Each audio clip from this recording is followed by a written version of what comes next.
सनातन गोस्वामी की कथा आप सबने सुनी ही होगी। मथुरा में एक ब्रजवासी मैया के यहाँ मधुकरी लेने के लिए जाते थे। उन्हीं के यहाँ पर मदन मोहन लाल जी की सेवा होती थी। तो मदन मोहन जी का मन आ गया, जैसे ही द्वार खोल के मैया मधुकरी देने गई तो मदन मोहन जी का मन आ गया किन पे? सनातन गोस्वामी पे। और रात्रि में एक दिन स्वप्न में मैया से बोले, मैया मैं तो को एक बात बतावे आया हूं। मैया तो बड़ी खुश हो गई, इतने साल से सेवा कर रही हूं, अब जाके स्वप्न में ठाकुर जी का दर्शन हुआ। कहो जय जय, मेरी सेवा ते राजी हो, मोते प्रसन्न हो? ठाकुर जी बोले, हाँ मैया मैं बहुत प्रसन्न हूं, एक बात बतावे आया हूं। बोले कहा?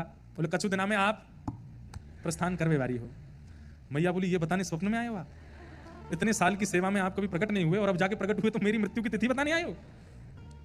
लेकिन बोली, जय जय बस ये बता दो, मोते राजी हो ना? ठाकुर जी बोले, मैं बहुत राजी हूं मैया, पर मैं तो ये कहवे आया हूं, सेवा पूर्ण भई अब तेरी, जागा भाग्य किसी का। अब तेरी सेवा पूरी है गई, पर मैया मैं तो यहीं रहूंगा, मुंह को कौन के हवाले करके जाएगी? मैया बोली, आपने कोई चुन लिया है? बोले हाँ चुन लिया। बोले कौन?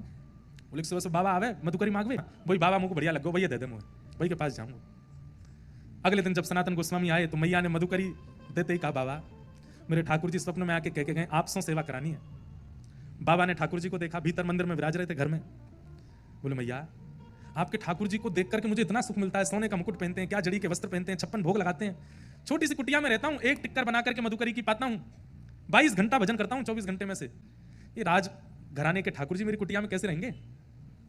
एक बार मेरी व्यवस्था बता दो इनको, मैं ज्यादा चट्ट पन्ने नहीं करा पाऊंगा इनको, मैं ज्यादा आभूषण नहीं पहना पाऊंगा इनको, मैं ज्यादा व्यवस्था इनकी एक कपड़े में लेके जाऊंगा और हो सकता है अंतिम श्वास तक एक ही कपड़ा में रखूं। एक बार मेरी व्यवस्था बता दो इनको। मैया बोली, आज बात करती हूँ। ठाकुर जी से जाके कही, बोले कि जय जय जाके पास जावे की इच्छा रख रहे हो? उनने अपनी ऐसी व्यवस्था बताई है।